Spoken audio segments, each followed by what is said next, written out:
અહીંયા પત્ર પૂરો થઈ જાય છે. આપણે યથાશક્તિ વિચારણા શરૂ કરીએ. તો પ્રભુ શ્રીજીને વિક્રમ સંવત 1954માં લખાયેલો પત્ર છે. પ્રભુ શ્રીજીએ આગલું ચોમાસું ખેડામાં કર્યું છે અને હવે પછીનું ચાતુર્માસ ક્યાં કરવું એનો પણ પત્ર વ્યવહાર ચાલે છે. ત્યારે કૃપાળદેવ કહે છે કે જો તમને આટલી બધી સત્સંગની ખેવના અપેક્ષા છે તો તમે ચારોતર પ્રદેશમાં રહો તો બની શકશે તેવો યોગ છે. કેમ કે પરમ કૃપાળદેવે નિવૃત્તિ લીધી છે અને ત્યાં વિચરી રહ્યા છે. એટલે કે ચરોતર પ્રદેશ એટલે કે ચારુતર પ્રદેશમાં હોય તો ઠીક. અને એ ચોમાસું વિક્રમ સંવત 1954નું આ પત્ર લખાયો છે તે 1897 અને તે વસોમાં કર્યું. અને વસોમાં પ્રભુ શ્રીજીને પરમ કૃપાળદેવનો 1 મહિના સુધીનો કે તેથી 2-4 દિવસ વધુ દિવસનો સત્સંગ રહ્યો. પરમ સત્સંગ થયો અને પ્રભુ શ્રીજીને આત્મજ્ઞાનની પ્રાપ્તિ શ્રી વસો તીર્થમાં થઈ તે વર્ષની વાત ચાલે છે. છેલ્લા કેટલાક પત્રથી ભૂમિકા તૈયાર થતી આવે છે એમ આપણને આ શબ્દ દેહથી દેખાય છે. અને હવે અહીંયા પ્રભુ શ્રીજીએ એવું કંઈક પૂછાવ્યું છે જેના જવાબમાં પરમ કૃપાળદેવે 6 ભાવની વાત મૂકી છે.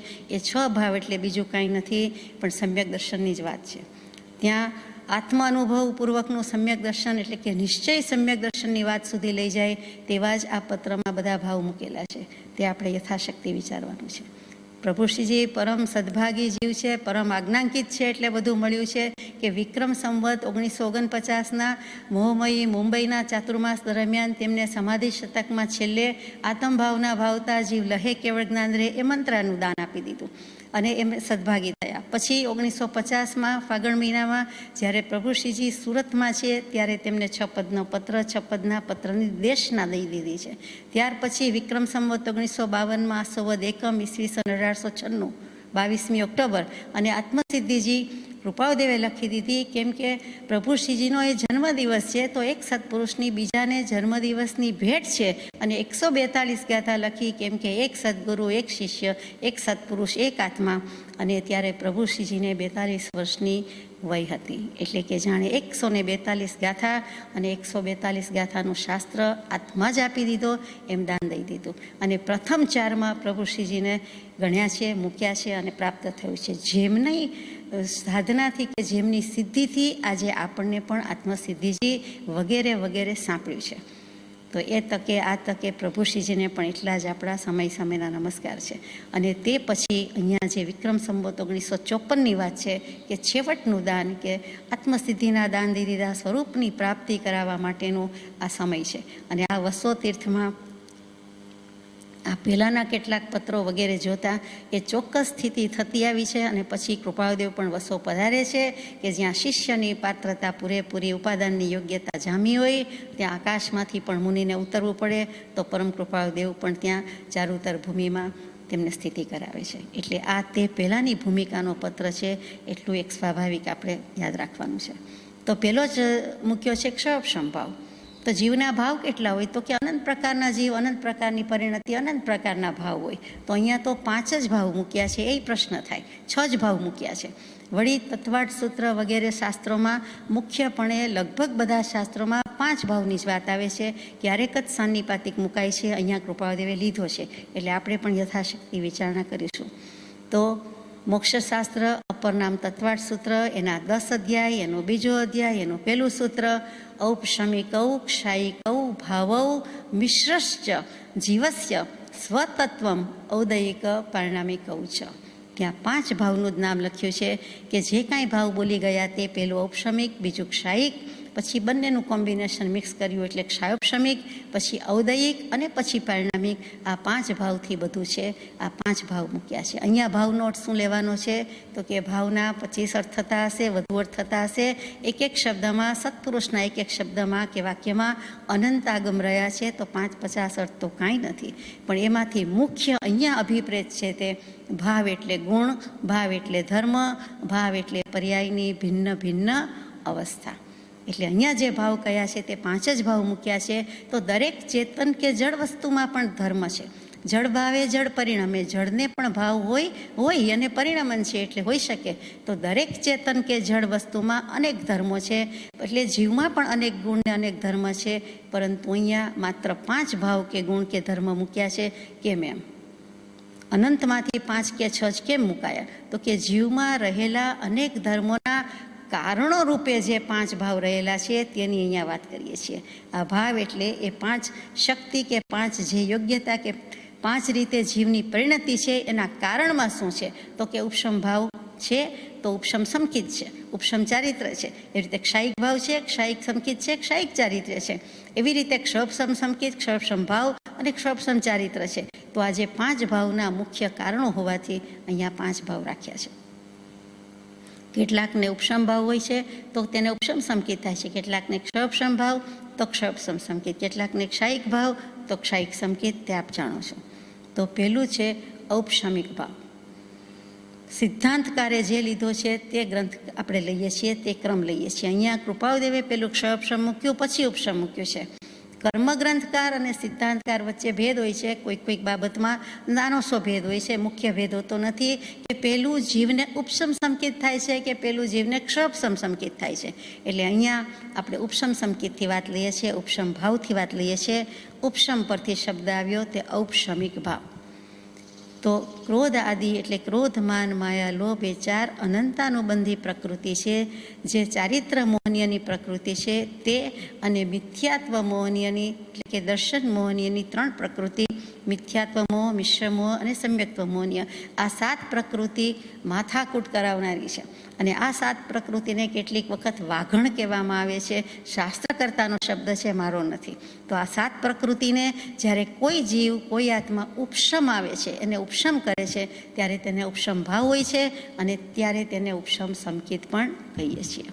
તો આ ઉપશમ ભાવ કે ઉપશમ સમકિત એ મુખ્ય છે. અનાદિકાળથી મિથ્યાત્વ માથે લઈને ફરતા હોઈએ એ પોટલું ઉતારી દેવાનું છે. અને ઉપશમ ભાવ જે કેટલીક વખત શાસ્ત્ર કરતા એમ કહે છે કે ક્ષોભસમ સમકિત પહેલું થાય છે, કેટલીક વખત એમ કહે છે ઉપશમ સમકિત થાય છે. મોટા ભાગે બહુમતીથી સ્વીકાર્યું છે તે ઉપશમ ભાવ પહેલું છે. જીન શાસન કે પ્રવચનનો સાર જો કોઈ હોય એક શબ્દમાં, તો એક જ વસ્તુ છે જે શાસ્ત્ર કરતા પુરુષે કીધું છે, ઉપશમ ભાવ. ઉપશમમાં રહેવું, ઉપશમ ભાવ લાવવો, ઉપશમ રાખવો. આ ચેલાતી પુત્રને પણ ઉપશમ વિવેક અને સંવર કયો અને બોધ પામી ગયો. એવું કોઈ પણ શાસ્ત્ર, કોઈ પણ વ્યક્તિ, તો કે એનો સાર શું 4 અક્ષરમાં, તો કે ઉપશમ એટલે ઉપશમ ભાવ. કેમ કે એમાં સમ્યક દર્શન આવી ગયું અને તેનાથી જ તો બધું મોક્ષ છે, સંસારના બંધન તૂટી જાય છે.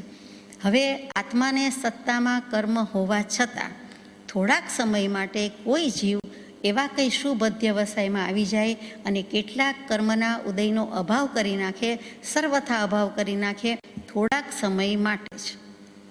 અંતર્મુહૂર્તથી વધારે આ વિધિ કે આ સમય કે ચાલતું નથી. ફરીથી કે કોઈક જીવ જેને સમ્યક દર્શન પ્રાપ્ત કરવું છે અથવા તો કરવાની તૈયારી થઈ છે, તો તે સત્તામાં ગમે તેટલા કર્મ રહ્યા હોય, ફરીથી આત્માને સત્તામાં કર્મ ગમે તેટલા હોવા છતાં થોડાક સમય માટે તે ઉદયનો અભાવ થાય, સર્વથા અભાવ થઈ જાય, તે વખતે જીવને જે શુભ અધ્યવસાય છે અને તે ઉપશમ ભાવ થઈ જાય છે, ઉપશમ ભાવ કરી શકે છે અને ત્યારે ઉપશમ સમકિતની પ્રાપ્તિ થઈ જાય છે. કોઈક વખત કોઈક જીવને શુભ અધ્યવસાય હોય છે, શુદ્ધ નથી, પણ શુભ અધ્યવસાય હોવાથી મોહનીય કર્મના કેટલાક કર્મો જાણે માર્ગ આપે છે, એનો ઉદય થોડાક કાળ માટે સ્ટેગ્નન્ટ, સ્થગિત થઈ જાય છે. અને તે વખતે અંતર્મુહૂર્તથી વધારે વખત આવું રહેતું નથી. અને અંતર્મુહૂર્ત એટલે વધુમાં વધુ 48 મિનિટમાં એક સમય ઓછો. હકીકતમાં તો 9 સમયથી માંડીને જઘન્ય, મધ્યમ, ઉત્કૃષ્ટ અંતર્મુહૂર્ત કહીએ છીએ એ.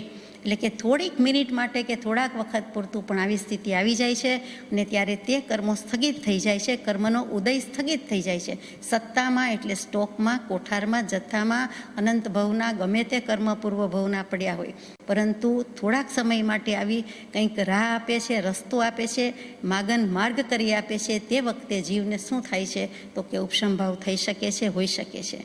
જેમ કે કતક ચૂર્ણ કે ફટકડી, નિર્મલી અથવા તો એલમ, એને પાણીમાં નાખીએ તો આપનો અનુભવ હશે, એકાદ વાર તો કરી જ જોયું હશે, તો કે જે કાંઈ કચરો છે, પાણીનો ગેસ છે, મેલ છે, જે હશે તે બધું નીચે બેસી જાય છે. બીજો કચરો વધારે હોય તો સારી વાત છે, પણ નહીંતર પાણી એટલું ડોળું જ આવતું હોય છે, મેલું જ આવતું હોય છે કે એ મેલ નીચે બેસી જ જાય છે. ક્રિસ્ટલ ક્લિયર વોટર હોય તો પણ એમાંથી કેટલુંક મેલ, મલિનતા છૂટું પડીને નીચે બેસી જ જાય. આ ફટકડી બેનનો પ્રભાવ છે, આપણે જાણીએ છીએ.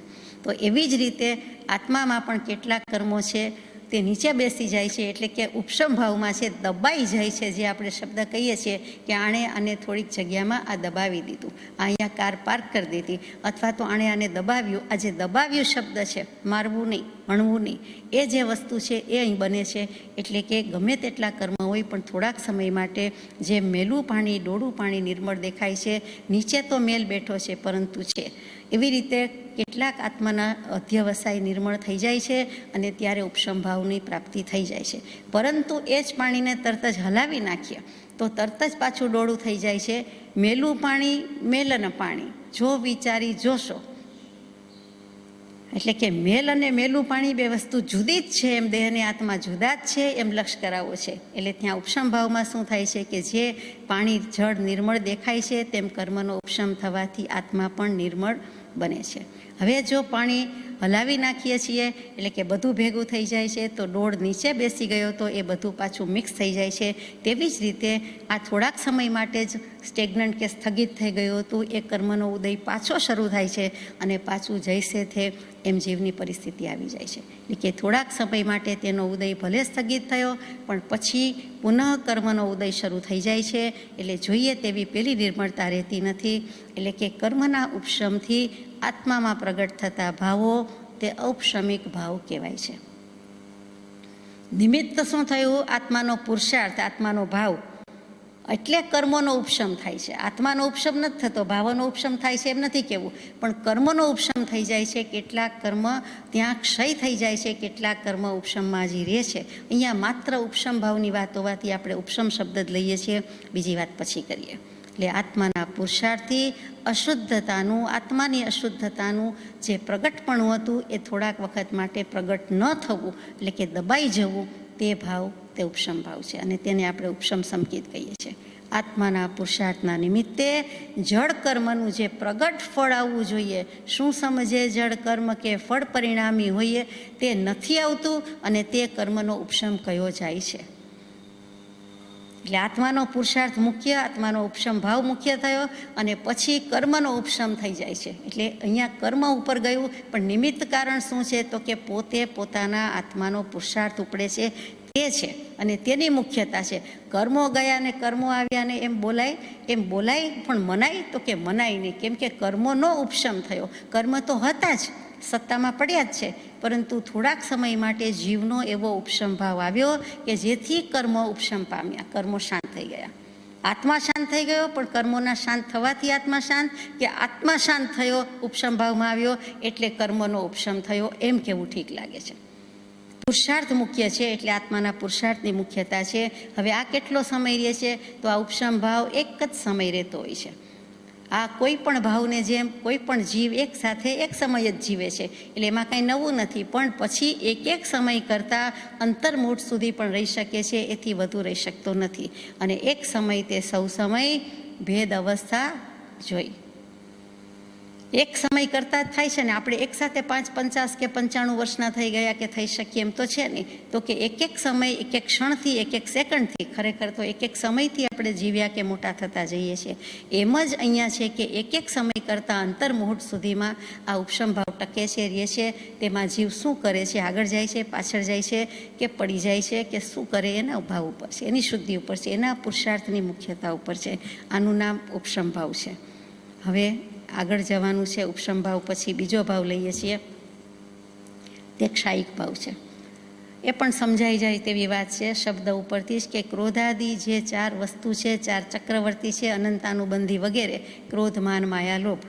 અનંતાનુબંધી ક્રોધ, માન, માયા અને લોભ, આ 4 ચારિત્ર મોહનીય પ્રકૃતિ અને મિથ્યાત્વ મોહની, મિશ્ર મોહનીય અને સમ્યક્ત્વ મોહનીય, એ 3 દર્શન મોહનીયની પ્રકૃતિ. આ 3 પ્રકૃતિનો ક્ષય કરે છે, સત્તામાંથી ક્ષય કરે છે. એટલે ધડમૂળથી જડમૂળથી ઉડાડે છે. કોઠારમાં, સ્ટોકમાં, જથ્થામાં, ક્યાંય સત્તામાં રહેતા નથી. તેનું નામ ક્ષાયિક ભાવ. અને તે પરિસ્થિતિ નિર્માણ થાય છે ત્યારે તેને ક્ષાયિક સમ્યક દર્શન આપણે કહીએ છીએ.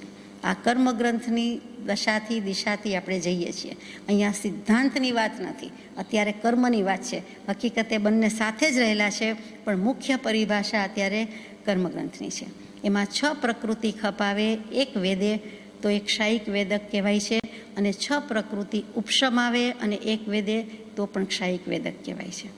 7 પ્રકૃતિની વાત છે, એમાંથી 6 ખપાવે એટલે ક્ષય કરી શકે છે અને 1 બાકી રહી જાય છે એટલે વેદે છે, તો પણ એક ક્ષાયિક છે. અને 6 ને ઉપશમ આવે છે અને 1 વેદે છે તો પણ એને ક્ષાયિક કહ્યું જાય છે. કેમ કે ક્ષપક શ્રેણીમાં અને ઉપશમ શ્રેણીમાં આપણે જાણીએ છીએ કે ઉપશમ સમકિત અને ક્ષાયિક સમકિત બંનેની વાત આવે છે. મોહ ભાવ ક્ષય હોય જ્યાં અથવા હોય પ્રશાંત, એ પ્રશાંત એટલે ઉપશાંત છે, તે કહીએ જ્ઞાની દશા, બાકી કહીએ ભ્રાંત.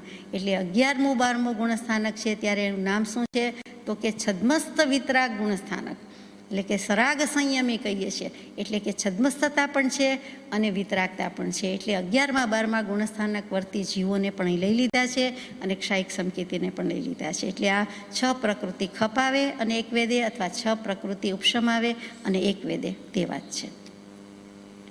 કર્મના ક્ષયથી પ્રગટ થતો ભાવ, તેનું નામ ક્ષાયિક ભાવ. અને ક્ષય કહીએ છીએ ત્યારે અહીંયા કર્મોનો સંપૂર્ણ સર્વથા નાશ, એનો ક્ષય છે. જેમ પાણીમાંથી જળમાંથી કચરો નીકળી જતાં તે નિર્મળ બને છે, તેમ આત્મામાં રહેલા કર્મનો સર્વથા ક્ષય થઈ જતાં આત્મા નિર્મળ બને છે. કર્મના ઉપશમથી જે નિર્મળતા પ્રગટી હતી, જે ફટકડી નાખી હતી અને નીચે રાખ્યું હતું પાણીમાં નીચે ફટકડી રાખી હતી ને મેલ બેસી ગયો હતો, એ નિર્મળતા હતી પણ વિનશ્વર હતી, એટલે કે નાશવંત હતી, ક્ષણિક હતી, થોડાક સમય પૂરતી હતી. જ્યારે કર્મોનો સર્વથા ક્ષયથી પ્રગટતી નિર્મળતા છે એ શાશ્વતી છે, અનંતકાળ સુધીની છે. અને આ આટલો ઉપશમ અને ક્ષાયિક સમકિત વચ્ચે મોટામાં મોટો ભેદ છે, આ ફરક મોટો છે. આત્માના પુરુષાર્થથી કોઈ ગુણની શુદ્ધ અવસ્થા થાય, પ્રગટે, ત્યારે તેને આપણે ક્ષાયિક ભાવ કહીએ છીએ. ફરીથી આત્માના પુરુષાર્થથી કોઈક ગુણની, આત્માના અનંત ગુણ છે, અનંત શક્તિ છે, એમાંથી કોઈક ગુણની શુદ્ધ અવસ્થા જ્યારે પ્રગટે ત્યારે તેને ક્ષાયિક ભાવ કહેવાય છે. એ જ વસ્તુ અહીંયા છે કે આત્માના પુરુષાર્થના નિમિત્તથી કર્મ આવરણનો નાશ થાય છે, એટલે ત્યાં કર્મનો ક્ષય થાય છે. અને આ પણ એક સમય પૂરતી જ અવસ્થા છે. સમય કરીને સાદી અનંત કાળ સુધી આ ક્ષાયિક સમ્યક કરીએ છીએ. સિદ્ધ ભગવંતને ક્ષાયિક ભાવ છે, ક્ષાયિક સમકિત છે, માટે અનંતકાળ સુધી ટકે છે. પણ એક સમયની સાથે કહેવાય કે સમયે પલટાતું જાય, બદલાતું જાય, અને તેમ છતાં એવું ને એવું રહે છે. એટલે કે વસ્તુ તો એમ જ છે કે એક સમય પૂરતી જ અવસ્થા છે. એક સમય તે સૌ સમય, ભેદ અવસ્થા જોઈ, ભેદ પર્યાયમાં છે, બાકી તો એક સમય તે સૌ સમય છે. આ ક્ષાયિક ભાવની વાત છે. આ જ ક્ષાયિક ભાવની આવી શુદ્ધ પરિણતિ, એને આપણે કાર્ય શુદ્ધ પર્યાય કહીએ છીએ. શાસ્ત્રોમાં વાંચવા સાંભળવામાં આવે ત્યારે એમ થાય કે આ શું, તો આ ક્ષાયિક સમ્યક દૃષ્ટિની શુદ્ધ પરિણતિ છે, એનું નામ કાર્ય શુદ્ધ પર્યાય છે.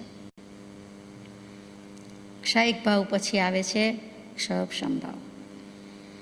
એ તો સમજાઈ જાય એવી વાત છે કે કેટલો ક્ષય હોય ને કેટલોક ઉપશમ હોય, એટલે બંનેની સંધિને સરવાળો. પણ આમ તો એ જ નથી સમજાતું, નહીંતર ક્ષયક્ષમ સમ્યક દર્શન તો સુગમ છે. તો કે કેટલીક કર્મની પ્રકૃતિ માર્ગ આપે છે, એનો ઉપશમ થઈ જાય છે, અને કેટલીક કર્મોની પ્રકૃતિનો ક્ષય કરી શકે છે. એટલે ઉપશમ અને ક્ષયના મિશ્રણથી થતો ભાવ પણ સમજવા જેવો છે કે અમુક ભાગના કર્મનો ઉપશમ, અમુક ભાગના કર્મનો ક્ષય.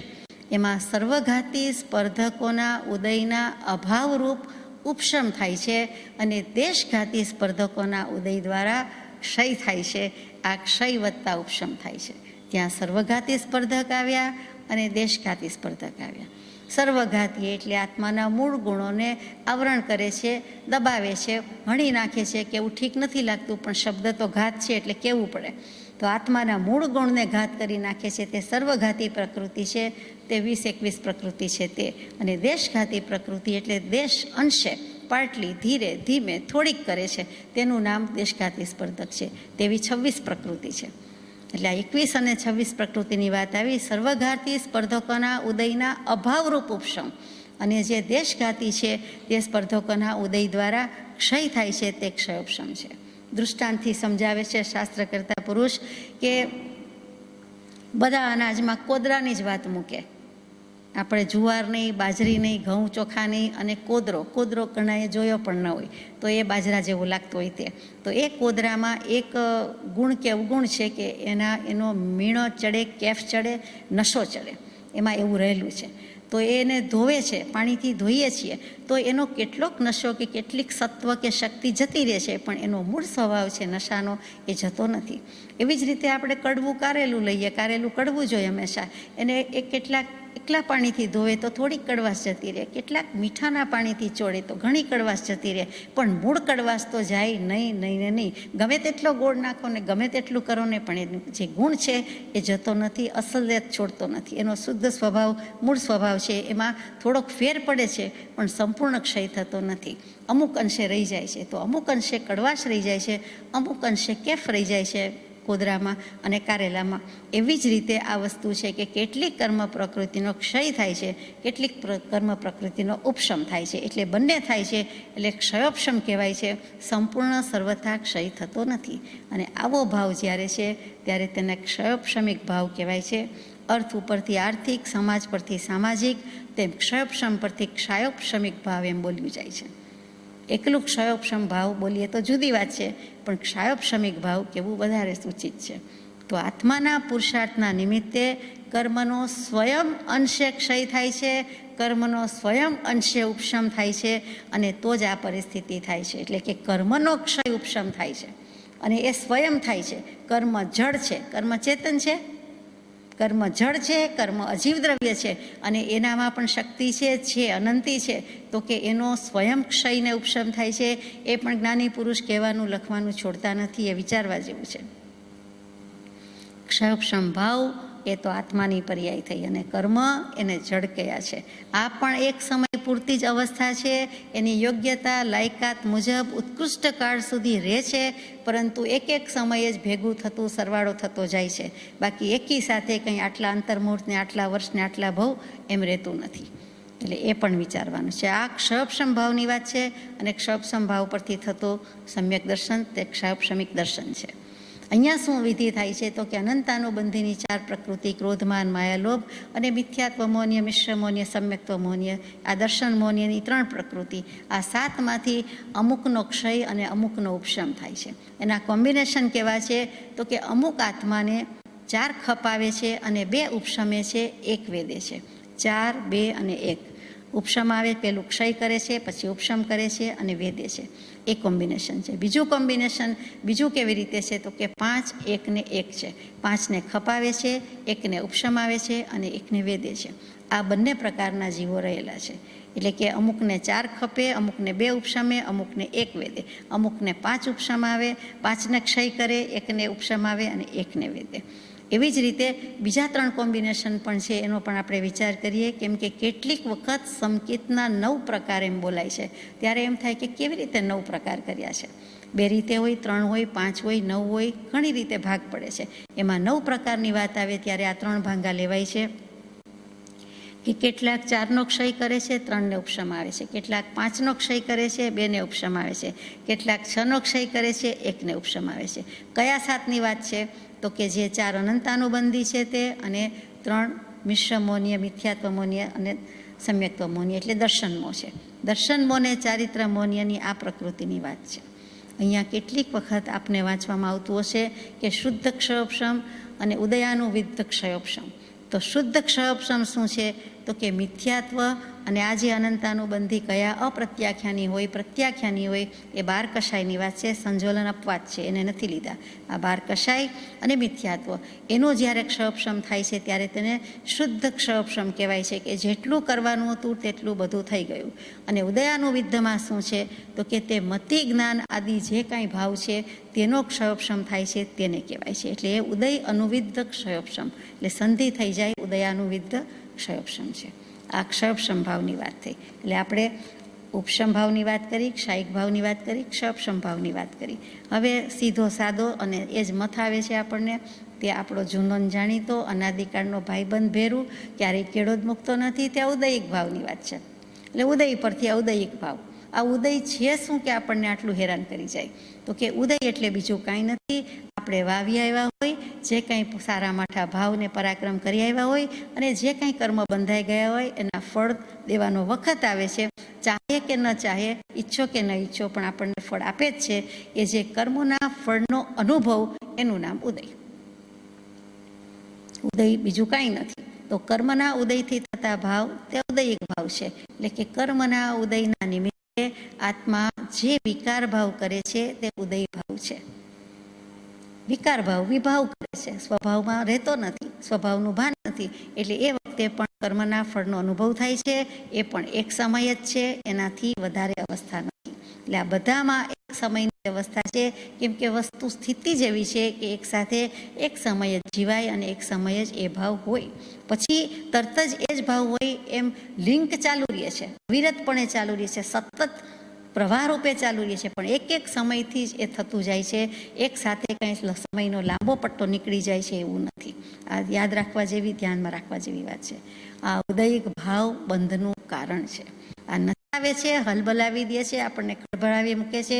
આપણો જ કીધેલો કરેલો આ ઉદયિક ભાવ અને બંધનું કારણ છે. પરંતુ સર્વ પ્રકારના ઉદયિક ભાવ બંધના કારણ નથી. કેટલાક ભાવો છે, કેટલાક નથી. જો કદી કર્મબંધ થયા જ કરે એમ હોય તો તેની નિવૃત્તિ કોઈ કાળે સંભવે નહીં. પરંતુ કર્મબંધથી વિપરીત સ્વભાવવાળા એવા, એમ કરીને કૃપાળદેવે 6 પદની દેશનામાં કહ્યું, એવા સાધન છે, જ્ઞાન, દર્શન, ચારિત્ર, વૈરાગ્ય, સંયમ ઇત્યાદિ તેના મોક્ષના ઉપાય છે. એટલે કર્મ અટકે છે. જે કારણ બંધના દેહ બંધનો પંથ, તે કારણ છેદક દશા તે મોક્ષનો પંથ. એટલે જે બંધના કારણો છે એને છેદી નાખે તો એ મોક્ષના કારણ પણ છે. એટલે કે ઉદયિક ભાવના બધા કારણો તેમ નથી. માત્ર મિથ્યાત્વ, અસંયમ, કષાય અને યોગ, આ જે 4 ભાવ છે તે બંધના કારણ છે, બીજા બધા નથી. એટલે ઉદયિક ભાવમાં આપણે વધારે કહેવાનું નથી, કેમ કે આપણે ખરેખર સમયે વેદ્ય અનુભવીએ છીએ, બીજું પણ કરતા હશું. પરંતુ ઉદયિક ભાવ તો કાંઈ કહેવા જેવું નથી. એનો ઉદય ચાલુ જ છે. પૂર્વે જે કર્યું છે તેનું પરિણામ ફળ ભોગવતા જ આવ્યા છે. અત્યારે પણ કર્મ બંધાઈ રહ્યા છે, કર્મનો ઉદય પણ ચાલુ છે. દરેકને જુદો જુદો હોય. કોઈકનું નામ સાંભળતા, ફોન નંબર સાંભળતા તરત જ યાદ રહી જાય. તે વખતે ઉપયોગ હોય તો પણ, અને ન હોય તો પણ યાદ રહી જાય. અને કેટલીક વખતે 5-10 વાર પૂછવું પડે, લખવું પડે તો પણ યાદ ન હોય. તો જ્ઞાનાવરણીય કર્મ માર્ગ આપતું નથી એમ પણ થયું. એ વખતનો ઉદય એવો છે, પાછું બીજી વખત ઉદય એવો હોય કે કર્મ માર્ગ આપતા હોય તો તરત જ યાદ રહી જાય. એટલે આ જે બધી ચડ ઉતર થયા કરે છે તે પણ ઉદય ભાવ છે, ઔદયિક ભાવ છે. હવે જે વાત છે તે સાન્નિપાતિક ભાવ. સનેપાત શબ્દ આપણે સાંભળ્યો હશે, કોઈને કદાચ જિંદગીમાં સનેપાત કરતા જોયા પણ હશે. એ શારીરિક દૃષ્ટિએ વાત થઈ કે વાત, પિત્ત અને કફ 3 દોષ છે. એ ત્રણેય દોષનું બિલકુલ ઇમ્બેલેન્સ થઈ જાય, ટુ ઇટ્સ ફુલેસ્ટ. બધી માત્રામાં ત્રણેય દોષ બરાબરના પરિણામે એને સામસામા કર્યા કરે, ઝઘડ્યા કરે. વાતને એમ થાય કે હું મારું પરાક્રમ બતાવું, કફને એમ થાય કે મારું બતાવું, પિત્તને થાય એ બતાવું. અને પછી મોટે ભાગે તાવ આવી જતો હોય ને બબડાટ, કલ્પના જલ્પના, ફાવે તેમ વર્તવાનું બોલવાનું થઈ જતું હોય છે, તે સનેપાત.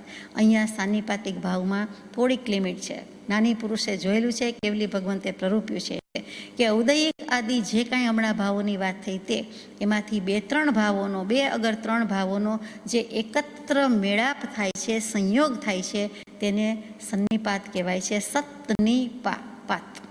સન્નિપાત. અને સન્નિપાત ઉપરથી આપણે સનેપાત શબ્દ કર્યો.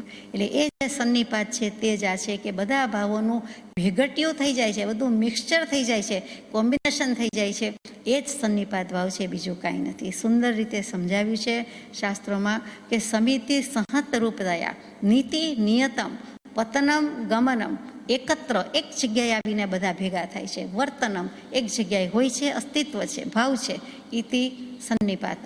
આ પ્રમાણે સન્નિપાત કહેવાય છે. ફરીથી કે ઉદયિક આદિ જે કંઈ ભાવો કયા, અહીંયા જે 5 ભાવની વાત છે, સન્નિપાતિક પોતાની વાત કરે છે કે આ જે 5 ભાવ છે એમાંથી જે 2-3 કોમ્બિનેશન થઈ જાય છે તે ભાવો એકત્ર થાય છે. કોઈક વખત 5 ભાવ પણ ભેગા થાય છે, એ પણ આપણે વાત લઈએ છીએ. તો એ વખતે જે ભાવ થાય છે એનું નામ સાન્નિપાતિક ભાવ છે. સાન્નિપાતિક ભાવ વિશે આપણને બહુ સાંભળવા વાંચવામાં આવતું નથી. ઔપચામિક ભાવથી માંડીને પરિણામિક સુધીના જે ભાવ છે તેમાંથી કાં તો 2-2નું કોમ્બિનેશન થાય છે, કાં તો 3-3નું થાય છે, કાં તો 4-4નું થાય છે, અને 5 સાથે હોય એવું પણ બને છે. અનુક્રમે 10, 10, 5 અને 1 એમ જે ભેદ ભાંગા થાય છે, એટલે 26 ભેદ એના પાડવામાં આવે છે. ખરું પૂછો તો પેન પેન્સિલ લઈને બેસીએ કે વિચાર કરતા હોઈએ તો 6 જ ભેદ દેખાય છે કે જે 26 ભેદ છે એમાંથી 20 ભેદ છે એ પ્રરૂપણામ અર્થે ભગવંતે જોયું છે અને લખ્યું છે, પણ જે 6 ભંગ છે એ અવિરુદ્ધ રીતે વર્તતા દેખાય છે. એટલે સાવ સાચું કહો તો એ 6 ભાંગા જ ગણવાની જરૂર છે. બીજા 20 તો એમના જ્ઞાનમાં છે અને એમણે લખ્યું છે, એટલે કે પ્રરૂપણા પૂરતા જ રાખીએ છીએ, બાકી 6 ભાગ છે. અને એ 6ના 26 ભાગ પણ છે અને 15 ભેગ પણ અવાંતર થાય છે. તો જે દ્વિક સંયોગજન્ય, દ્વિક એટલે 2, તો કે 2ના સંયોગે જે ઉત્પન્ન થાય છે તે કયા, તો કે તે 10 ભેદ થાય. 5 ભેદ છે અને 2 કોમ્બિનેશન થાય તો 10 થાય. એમાંથી ક્ષાયિક અને પારિણામિક છે તે 1 ભેદ છે એને લીધેલો છે. પછી ત્રિક છે, ત્રિક એટલે 3, તો એ 3ના સંયોગજન્ય જે 10 ભેદ થાય છે તેમાંથી ક્ષાયિક, ઔદયિક અને પારિણામિક એમ પણ 3 ભેદ થાય, અને ક્ષાયપશામિક, ઔદયિક અને પારિણામિક એમ પણ બીજો ભેદ થાય. તો એ 2 કોમ્બિનેશન થાય છે, એથી વધારે થતું નથી. પછી ચતુષ્ક સંયોગજન્ય ભેદ લખ્યો છે, એમાં ક્ષાયિક, ક્ષાયપશામિક, પારિણામિક અને ઔદયિક એ 4નું કોમ્બિનેશન થાય છે. એવી જ રીતે ઔપશામિક, ક્ષાયપશામિક, પારિણામિક અને ઔદયિક એમ પણ કોમ્બિનેશન થાય છે. અને છેલ્લું કે પંચક સંયોગજન્ય ભેદ, એટલે કે 5નો ભેદ એકમાં આવી જાય એવું, તો કે એવું પણ સંભવે છે. એક વખત એવો પણ આવે છે, એટલે 6 ભેદ થાય છે. એટલે 1 + 1 + 4 + 4 + 1 એમ કરીને 15 અવાંતર ભેદ ગણાવ્યા છે. આ સાન્નિપાતિક ભાવની વાત ચાલે છે. આપણને એમ થાય કે આ કઈ વાત આવી, આપણી જ વાત આવી, આપણે જ આવા બધા ભાવ કરતા હોઈએ છીએ, પણ આપણું કોમ્બિનેશન કે આપણું મિક્સચર એવું થઈ ગયેલું છે કમ્પોઝિટ ફોર્મમાં કે એનું એનાલિસિસ કરી શકતા નથી. પણ જ્ઞાની ભગવંતે કરીને આપ્યું છે. આ સર્વજ્ઞ ભગવાનના જ્ઞાનમાં જડાહડા છે અને તે એમણે મૂક્યું છે તેની વાત કરીએ છીએ. જે 5 ભાવની વાત કરી તે જુદા, સાન્નિપાતિક જુદો. 5 ભાવની વાત કરી એના ભેદ તો નક્કી જ છે કે 53 ભેદ થાય છે. એમાં ઔપશામિક ભાવના 2 ભેદ થાય છે, ઉપશમ સમકિત ને ઉપશમ ચારિત્ર કહીએ છીએ તે. પછી ક્ષાયિક ભાવના 9 ભેદ થાય છે, એ જાણીતી વાત છે. કેવલ જ્ઞાન થતાં જે 9 લબ્ધિ પ્રગટે છે તે જ્ઞાન, દર્શન, દાન, લાભ, ભોગ, ઉપભોગ અને વીર્ય, એ જે 5 અંતરાય કર્મની પ્રકૃતિ છે એ અનંતું થઈ જાય છે, ક્ષાયિક થઈ જાય છે. ક્ષાયિક જ્ઞાન, ક્ષાયિક દર્શન, જેને આપણે અનંત જ્ઞાન, અનંત દર્શનથી ઓળખીએ છીએ. પછી દાન, લાભ, ભોગ, ઉપભોગ, વીર્ય એ પણ ક્ષાયિક દાન, ક્ષાયિક લાભ, ક્ષાયિક ભોગ, ક્ષાયિક ઉપભોગ અને ક્ષાયિક વીર્ય, એટલે અનંતું કહીએ છીએ તે. અને પછી જે બીજા 2 કયા તે પણ સમ્યક દર્શન અને ચારિત્ર, તે અનંતું દર્શન એટલે ત્યાં ક્ષાયિક સમ્યક દર્શન કેવું છે, અનંતું ચારિત્ર, ક્ષાયિક ચારિત્ર કેવું છે. જે કેવલી પ્રભુને આપણે 9 લબ્ધિ કહીએ છીએ તે બીજું કાંઈ નથી, આ ક્ષાયિક ભાવના 9 ભેદ છે અને તેનાથી મંડિત હોય છે તે કેવલી પ્રભુ. ક્ષાયપશમિક ભાવની વાત આવે તો એના 18 ભેદ છે. એમાં પણ જ્ઞાન, અજ્ઞાન, દર્શન વગેરે પ્રકૃતિ લીધેલી છે, જેમાં આપણે જતા નથી. ક્ષાયપશમિક ભાવ પછી આવે છે ઔદયિક ભાવ, તેના 21 ભેદ કીધેલા છે. ગતિ, કષાય, લિંગ, મિથ્યા દર્શન, અજ્ઞાન, અસંયતપણું, સિદ્ધત્વ, લેશિયા, અને પછી 4, 4, 3, 1, 1, 6 એમ કરતા ભેદ થઈ જાય, તે 21 ભેદ થઈ જાય. પછી પારિણામિક ભાવ તો કે જીવ, ભવ્યા, ભવ્યત્વાદિની જીવત્વ, ભવ્યત્વ અને અભવ્યત્વ એમ કરીને તેના પણ 3 ભેદ કીધા છે. પારિણામિક ભાવના 3 ભેદ મૂક્યા છે, જીવત્વ, ભવ્યત્વ અને અભવ્યત્વ. ત્યાં પ્રશ્ન ઉઠે એ પણ બને. ટૂંકમાં અહીંયા આ બધા ભાવની વાત લીધી છે. હવે આપણે જે બાકી રહે છે વિચારવાનો તે પારિણામિક ભાવ. અને તે પારિણામિક ભાવની વાત કરતાં આ પત્રમાં જે એમ લખ્યું કે આ 6 ભાવ અને તેને વિચારી જોશો નહીં, અનુપ્રેક્ષી જોતા સદવિચારમાં સ્થિતિ કરાવશે. એટલે એનું અનુપ્રેક્ષણ કરવાનું છે. આપણે માત્ર નામ કે પ્રકૃતિનો વિચાર કરીએ તો થાકી જાય કે ઉદાસ થઈ જાય કે કંટાળો આવી જાય. તો ભગવાન કહે છે એને અનુપ્રેક્ષવાનું છે. કૃપાળુ દેવ ટુ પ્રભુશ્રીજી પત્ર છે, એમાં આ બધા ભાવને અનુપ્રેક્ષા કરવાની છે. એટલે તો આ જ્ઞાન ગુણની જ પર્યાય છે અનુપ્રેક્ષા, એટલે બીજું કાંઈ નથી. આપણે અનુપ્રેક્ષાનો સીધો સાધો શબ્દ ભાવના કહીએ છીએ. એ જ્ઞાન ગુણ જ છે, જ્ઞાન ગુણ જ લઈ જશે. આ જ્ઞાન પદ પરમાર્થ છે, જે પામી જીવ મુક્તિ લહે. જે કાંઈ છે તે જ્ઞાન, જ્ઞાન અને જ્ઞાન છે અને તેની જ વાત છે. એટલે કે અનુપ્રેક્ષામાં જે ભાવો આવે છે તેને પછી ખસવા ન દેવા. જે પરિણતિ થાય છે, જે શુભ કે શુદ્ધ પરિણતિ થઈ, જે સમ્યક દર્શનની પરિણતિ થઈ, એ ભાવને મૂકી દેવાના નથી, એ ભાવથી ખસી જવાનું નથી. જે શુદ્ધ ભાવ પ્રગટે કે જે શુભ ભાવ પ્રગટ્યો, જે સારો ભાવ પ્રગટ્યો, જે અનંત અનંતકાળથી નથી પ્રગટ્યો એવો અપૂર્વ ભાવ પ્રગટે, તો એવા ભાવમાં આવીને ખસવાનું નથી, પડવાનું નથી. એ પણ અનુપ્રેક્ષાનો અર્થ છે. વારંવાર ચિંતન કરવાનું છે, એ પણ અનુપ્રેક્ષાનો અર્થ છે. આ બધા અર્થ અભિપ્રેત છે. કૃપાળુદેવ પ્રભુશ્રીજીને ઉદ્દેશીને સંબોધીને આપી રહ્યા છે. આપણે પણ વિચારવા જેવું છે કે આ ભાવ ક્યાંથી કરવા, કેમ કરવા, તો કે એને અનુપ્રેક્ષી જોતા વિચારમાં, સદવિચારમાં સ્થિતિ કરાવશે ને કર વિચાર તો પામ. એટલે જે કંઈ છે તે વિચારની બોલબાલા છે. એટલું જ નહીં, પણ 818માં આ 2 લીટીમાં ભાવ મૂક્યા પછી એમ પણ લખે છે કે જ્ઞાન દર્શન ચારિત્રમાં, જ્ઞાન દર્શન ચારિત્ર રૂપી આત્મભાવ, તો જ્ઞાન દર્શન ચારિત્ર રત્નત્રય છે, જ્ઞાન દર્શન ચારિત્ર મોક્ષ છે. અને તેને ભાવ કહી દીધો અને તેમાં આવી જતા તેને આત્મભાવ કીધો, ત્યાં જ મોક્ષ આપી દીધો. જેમ જુઠાભાઈને 37માં પત્રમાં લખ્યું કે આત્મભાવમાં સઘળું રાખજો, ધર્મ ધ્યાનમાં ઉપયોગ રાખજો. ઉપયોગ એ જ સાધના છે, વિશેષ સાધના તો સત્પુરુષના ચરણ કમળ છે. અને ઉપયોગ શુદ્ધ કરવા જગતના સંકલ્પ વિકલ્પને ભૂલી જજો. એમાં એક વાક્ય બહુ અગત્યનું આવી ગયું. બધા જ મહામૂલા છે, એમાં એક અહીંયા અભિપ્રેત છે, તે આત્મભાવમાં સઘળું રાખજો. આત્મભાવ, જ્ઞાન દર્શન ચારિત્ર, સમ્યક જ્ઞાન, સમ્યક દર્શન, સમ્યક ચારિત્ર, એમાં બધું સમાય છે. એના ફલકમાં બધું તરે છે અને એ સ્વભાવ બીજું કાંઈ નથી. એમાં રાખજો, રક્ષણ કરજો. રાખવું ક્યાંથી આવ્યું? રાખ એટલે રાખ તુલ્ય એમ નહીં, રખ્યા નહીં, રાખ નહીં. રાખ એટલે વસ્તુ રાખ, ભાવ રાખ, રક્ષણ કર. રામના રખવાડા, આ બીજા શ્રી રામ છે, એના વચન છે અને રામના રખવાડા સમાન છે. અને તે એમ કહેવાય કે આ તું આત્મભાવમાં સઘળું રાખજો. અહીંયા પણ એ જ વાત આવી કે આત્મભાવમાં આ બધું સમાય છે અને સ્થિતિ કરાવે છે.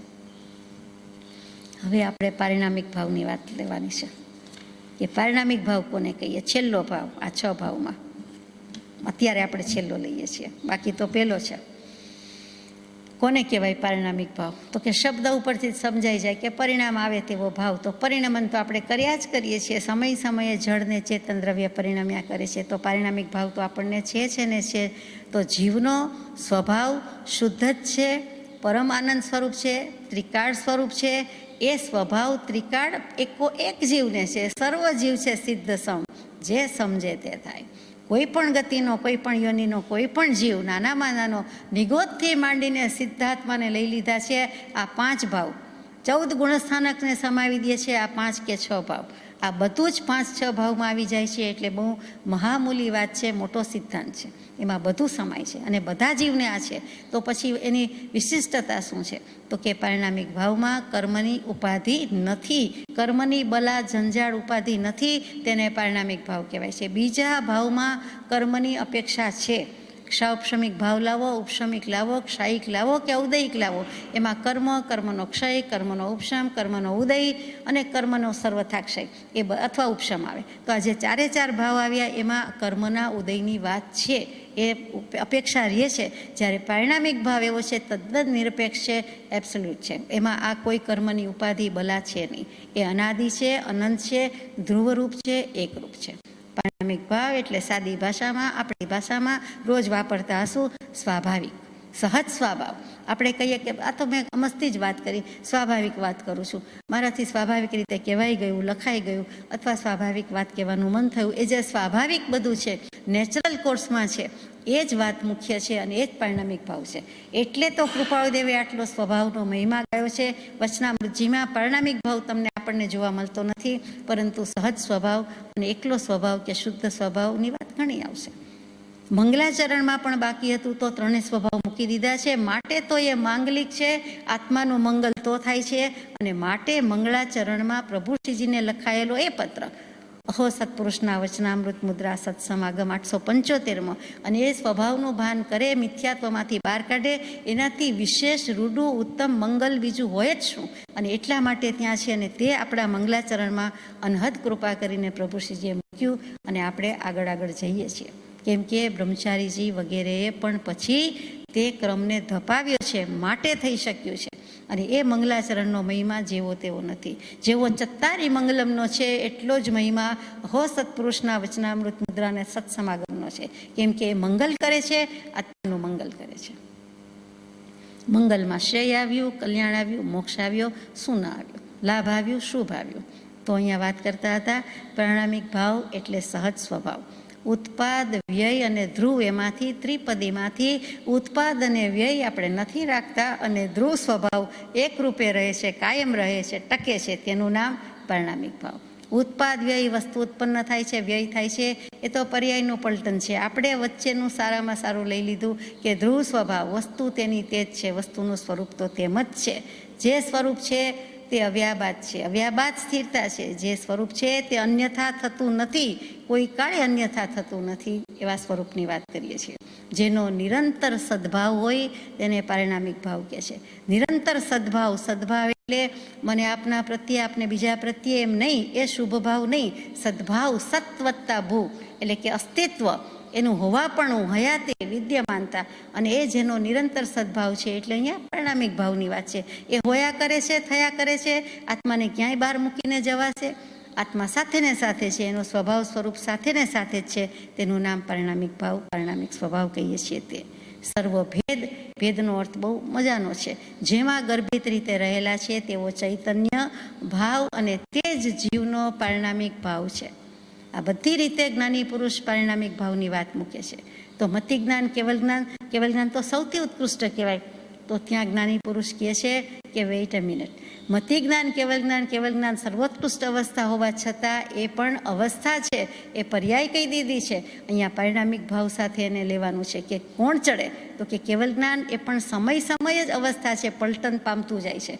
ભલે ચિરકાળ છે, એ એક સમય કરતાં અનાદિકાળ સુધી, અનંતકાળ સુધી હવે સાથે રહેવાનું છે, પરંતુ કહેવાય શું, તો કે પર્યાયમાં જાય, અવસ્થામાં જાય, ભેદમાં જાય. જ્યારે પરિણામિક ભાવ, તે પરિણામિક ભાવ એ પહેલી ક્ષણિક છે, થોડાક સમય પૂરતું રહે છે. અને જ્યારે કેવલ જ્ઞાનની અવસ્થા કાયમ ટકતી હોવા છતાં પણ તેને ચારે ચારને ત્યાં ક્ષણજીવી, વિનશ્વર કહી દીધી છે.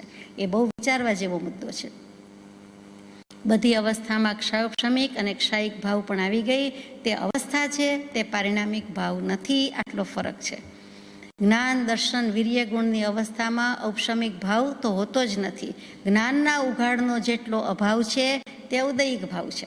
એટલે કે બધા ભાવને ધીમે ધીમે અહીંયા લઈ લીધા છે. અને એકમાત્ર ઉપશમ થતો હોય તો માત્ર મોહનો જ થાય છે, બીજા કોઈનો થતો નથી. એટલે ત્યાં મોહભાઈને લઈ લીધા છે, મોહ મહારાજા, મોહ ચક્રવર્તીને લઈ લીધા છે. એમાં પહેલાં મિથ્યાત્વનો, દર્શન મોહનો ઉપશમ થાય છે. અને જે સમ્યક્ત્વ પ્રગટે છે ત્યાં આપણે શ્રદ્ધા ગુણનો ઔપશમિક ભાવ એમ કહીએ છીએ. ત્યાં શ્રદ્ધા ગુણ લેવું પડે. સમ્યક દર્શન છે તો એ ત્યાં શ્રદ્ધાને ગુણ કહી દીધું, શ્રદ્ધાને શક્તિ કહી દીધી, અને તે ઉપશમ સંકેત છે, ઉપશમ ભાવ છે, તો ઔપશમિક ભાવ કેવો પડે છે. તો અહીંયા બંધનું કારણ કોણ થયા આ બધા ભાવમાં, તો કે ફરીથી વાત આવી કે ઉદયિક ભાવ જ બંધનું કારણ છે. બીજો કોઈ ભાવ બંધનું કારણ થઈ શકતું નથી. ઔદયિક ભાવમાં પણ કેટલાક પ્રકારના ઔદયિક ભાવ છે, એ જ બંધનું કારણ થાય છે, નહીંતર તો કોઈ દિવસ કોઈનો મોક્ષ ન થાય. તો ઔપશમિક અને ક્ષયોપશમિક ભાવ શું કરે છે, એ મોક્ષના માર્ગરૂપ છે.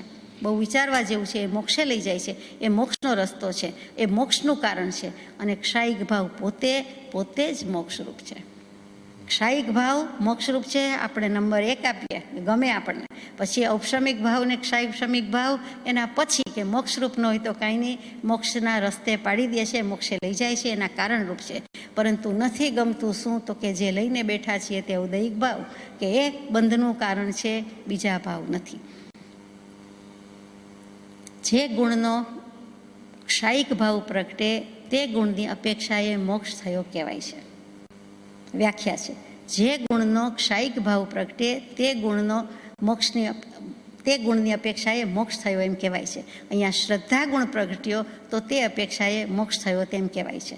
અને એવી જ રીતે બધા ગુણની જે રીતે અપેક્ષા હોય અને સંપૂર્ણ અવિકારી દશા પ્રગટે તો તેને દ્રવ્ય મોક્ષ કહેવાય છે. પેલો એક ગુણની અપેક્ષાએ મોક્ષ કહેવાતો હતો. હવે બધા જ ગુણને હિસાબે બધા જ કર્મનો ક્ષય થઈ જતા, સર્વથા સંપૂર્ણ ક્ષય થઈ જતા, સંપૂર્ણ અવિકારી દશા પ્રગટતા દ્રવ્યથી સ્થૂળ દૃષ્ટિએ બાહ્ય રીતે પણ મોક્ષ થઈ જાય છે.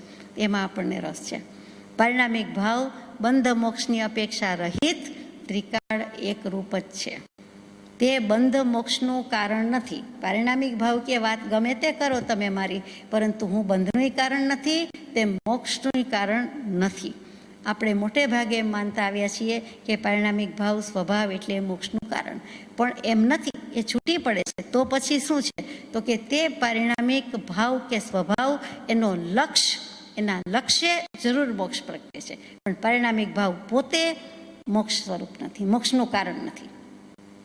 એનો લક્ષ્ય થવો જોઈએ. હવે લક્ષ્ય શબ્દની આપણને કિંમત સમજાય કે દુર્લક્ષ્ય જે સ્વસ્વરૂપનો ગુરુ દર્શને સહજે ગયો. કૃપાદેવને આપણે મંગલાચરણમાં ગાઈએ છીએ કે અનાદિથી દુર્લક્ષ જ સેવ્યો છે, પણ હવે આપના યોગાનુયોગે આપના સત્પુરુષના સમાગમથી, આપના બળે, આપના યોગ બળથી મારામાં જો કાંઈક શક્તિ પ્રગટે એમ કરીને આપણે કહીએ છીએ, તો ત્યાં આખી વસ્તુ બદલાઈ જાય છે. ત્યાં લક્ષ્ય બંધાયો, લક્ષ્ય થયો. લક્ષ્ય વિનાના બાણ હતા આજ સુધીના સાધન, લક્ષ્ય વિનાના બાણ. સામે કાંઈ ગોલ ન હોય, લક્ષ્ય ન હોય અને પછી કંઈ પણ બોર્ડ ઉપર ફેંક્યા કરીએ, નિશાનો લગાવ્યા કરીએ, પણ ક્યાં જાય? કંઈ નિશાન તો છે નહીં કે ક્યાં જાય તો 100 માર્ક્સ મળે અને ક્યાં જાય તો 5 મળે ને ક્યાં જાય તો 10 મળે, એવું કંઈ છે નહીં. અને એમને ફેંકાફેંક કરતા હોઈએ તો એ લક્ષ્ય વિનાના બાણ કહેવાય, લક્ષ્ય વિનાના તીર કહેવાય. એવું હવે આપણે ડાર્ટ બોર્ડમાં પણ રમતા નથી કે ગોલ તો હોવું જોઈએ, સામે કંઈક લક્ષ્યાંક હોવો જોઈએ. તો કે આ દુર્લક્ષ હતો, એ દુર્લક્ષ નહીં પણ પરિણામિક ભાવનો લક્ષ્ય હશે તો મોક્ષનું કારણ છે, મોક્ષ જરૂર થશે. અને જેવું પરિણામિક ભાવનો લક્ષ્ય ચૂક્યા કે બંધ તો રેડી જ છે, એટલે બાંધવા બેઠા છીએ, ઔદયિક ભાવ તો હોય જ છે અને વધુ ને વધુ થતો જાય છે. ટૂંકમાં આખી વાતમાં કહેવાનું એટલું જ કે સ્વભાવ ને સ્વભાવમાં વિકાર નથી. એથી જેણે સ્વભાવની શ્રદ્ધા કરી, સ્વભાવની પ્રતીત કરી, તેને ભવનો ત્રાસ નથી, ભવનો ભય નથી કે મને કર્મ આડા આવશે તો આજે તો સારું છે, પણ કર્મનો ઉદય આવશે તો, કર્મનો ઉદય આમ અત્યારે ચાલુ જ છે ને વધારે આવશે તો, એ જોને તોની શંકા બીજાને છે. જેને સ્વભાવની શ્રદ્ધા પ્રતીતિ છે એને કોઈ કાળે હોઈ શકે નહીં, આ ભવમાં નહીં, અત્યારના સંયોગમાં નહીં, ક્યારેય ન હોઈ શકે.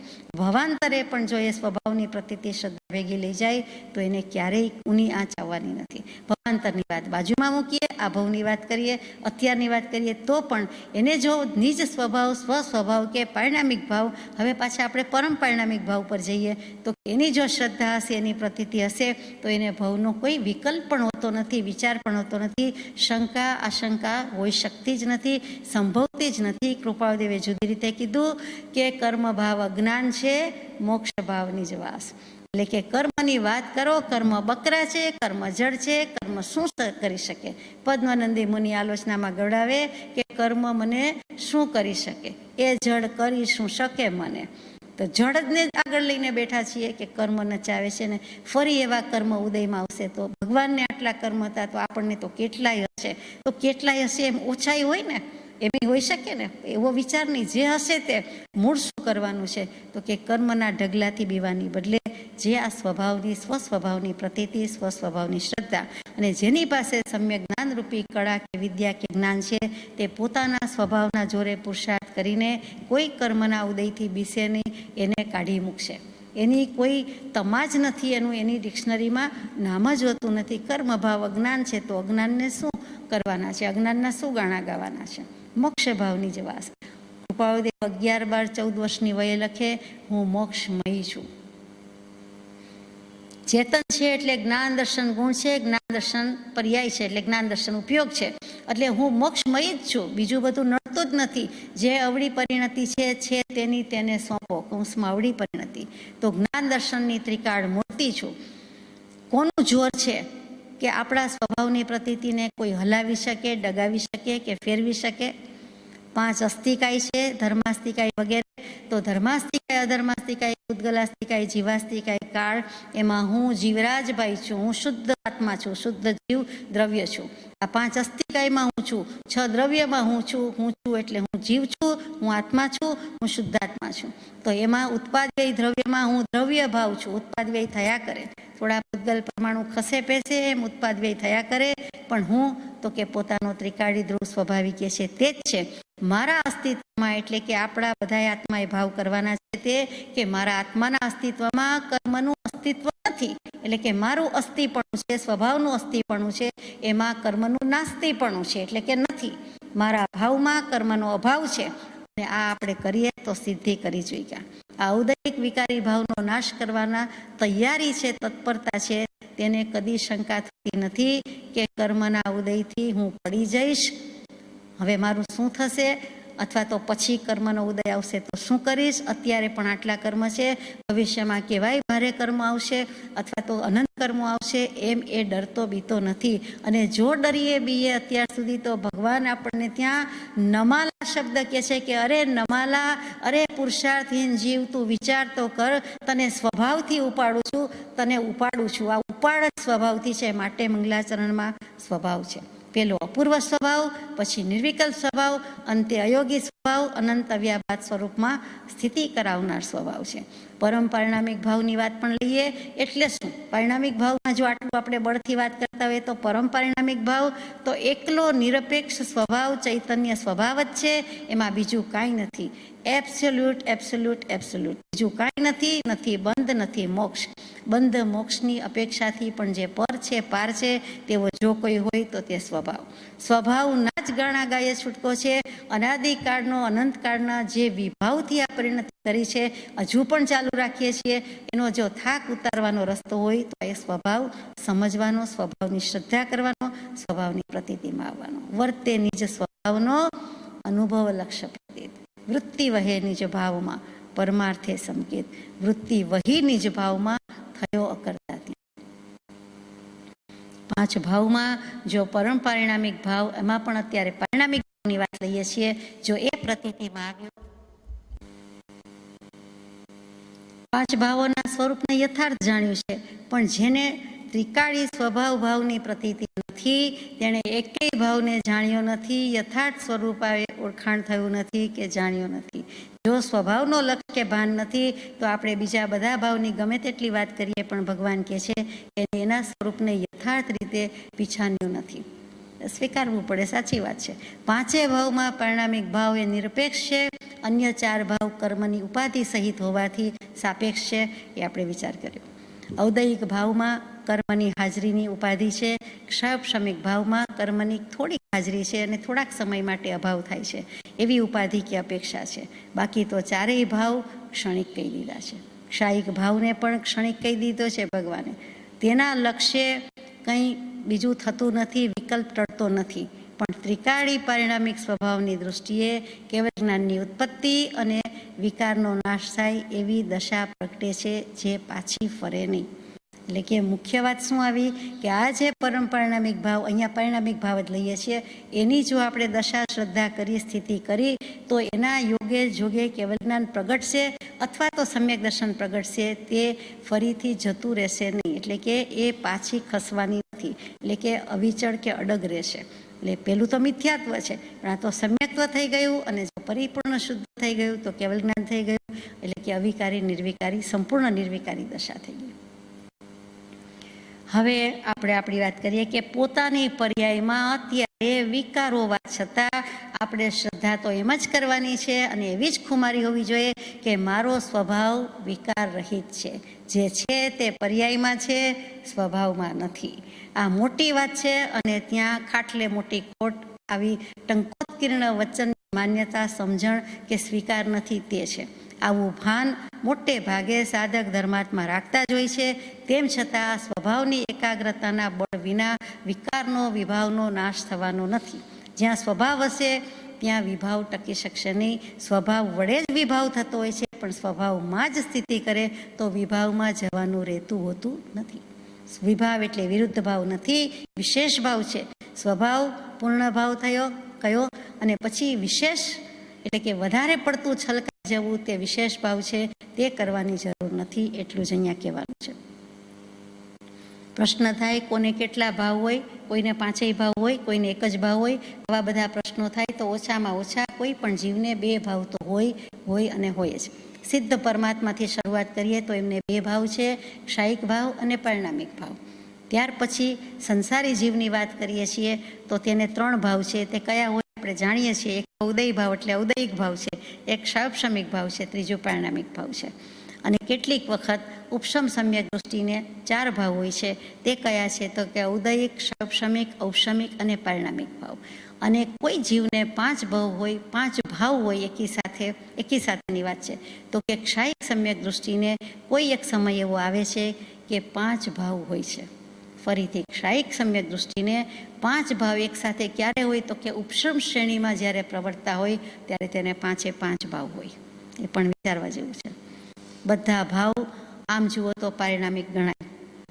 ઔદયિક ભાવ પારિણામિક ન કહેવાય, કહેવાય. ક્ષાયિકને પારિણામિક ન કહેવાય, કહેવાય. ક્ષાયિકને ન કહેવાય, કહેવાય. શું કામ તો કે પરિણામ શબ્દનો અર્થ જેમ છે, વ્યાખ્યા જેવી છે કે કોઈ પણ દ્રવ્યના તેવા પ્રકારના પરિણામ કે ભાવ તે વિના થઈ શકતા નથી. એટલે કે કોઈ પણ દ્રવ્યનું પરિણમન તે પ્રકારે ભાવ ન થયા હોય તો પરિણમે જ કેવી રીતે? એટલે કે એને પરિણામ તો કહેવાય. તો ફરક શું છે? તો કે પારિણામિક ભાવમાં કોઈ નિમિત્તની જરૂર કે અપેક્ષા નથી અને બીજા બધા ભાવમાં કર્મોની નિમિત્તની અપેક્ષાની જરૂર રહે છે. આ મોટો ભેદ છે. પારિણામિક ભાવ કહેતા સહજ સ્વાભાવિક સ્વભાવ, એને બીજા કોઈની અપેક્ષા નથી, સ્વભાવને કોઈનો આધાર નથી, બીજા બધાને સ્વભાવનો આધાર છે. આ મોટી વાત છે, મોટો સિદ્ધાંત છે. ટૂંકમાં અહીંયા 5 ભાવમાં નિગોદથી સિદ્ધ દશા સુધીની વાત આવી ગઈ, 14 ગુણસ્થાનકની વાત આવી ગઈ અને જે પરિણામિક ભાવને ઠોકીને આપણે વિચારીએ કહીએ છીએ કે કરવાનો છે, એનું જ બીજું નામ છે કારણ પરમાત્મા, કારણ સમયસાર અને જ્ઞાયક ભાવ. આ પરિણામિક ભાવ અને જ્ઞાયક ભાવ એક જ કેવો છે. આપણે કેટલીક વખત જ્ઞાયક ભાવથી પરિચિત છીએ, એ શબ્દ કાને પડ્યો છે, આંખ નીચેથી નીકળી ગયો, પરંતુ આપણને એમ ખ્યાલ નથી રહેતો હોતો ઘણીવાર કે એ જ પરિણામિક ભાવ છે. અને વચનામૃતજીમાં પરમ કૃપાળુદેવની શૈલીમાં પરિણામિક ભાવ અને જ્ઞાયક ભાવ નહીં આવતા, એકલો સ્વભાવ શબ્દ આવશે. અને એ પણ બિલકુલ ખોટું, અસંગત હોઈ શકે જ નહીં, કેમ કે સાથે જ જાય છે. કહેવાની, શબ્દ વાપરવાની શૈલી જુદી છે, બાકી ત્યાં સ્વસ્વભાવના અવલંબન, નિજ સ્વભાવના અવલંબનની જ વાત છે, બીજી કોઈ વાત નથી. એટલે કે જે ટંકોત્કીર્ણવત શું આપણામાં કોતરાઈ જાય, શું કહીએ તો કે હું એક જ્ઞાયક ભાવ છું, અથવા તો હું મોક્ષમય છું, હું જે કંઈ છે તે જ્ઞાન દર્શનમય છું. સ્વભાવ છે, સ્વભાવની શ્રદ્ધા છે, સ્વભાવના લક્ષપૂર્વક વર્તાય. પરિણામિક ભાવ બીજું છે શું તો કે તો તે મોક્ષે લઈ જાય તેમ છે. સહજ સ્વભાવથી જીવ રહિત નથી, માત્ર તેનું ભાન થવું તે સહજ સ્વરૂપે સ્થિતિ છે. સહજ સ્વરૂપે સ્થિતિ થવી તેને શ્રી વિતરાગ મોક્ષ કહે છે. આપણને મોક્ષમાં લઈ જાય છે. કૃપાળદેવ પ્રભુશ્રીજીને આ પત્ર પછી ટૂંક સમયમાં આત્મજ્ઞાનની પ્રાપ્તિ કરાવે છે. તે વસો તીર્થને પણ ધન્ય છે, જ્યાં હમણાં પ્રતિષ્ઠા થઈ ગઈ થોડા વખત પહેલા. તે જૂનું મંદિર તો હતું જ, પણ પછી પ્રતિષ્ઠા થઈ. અંતમાં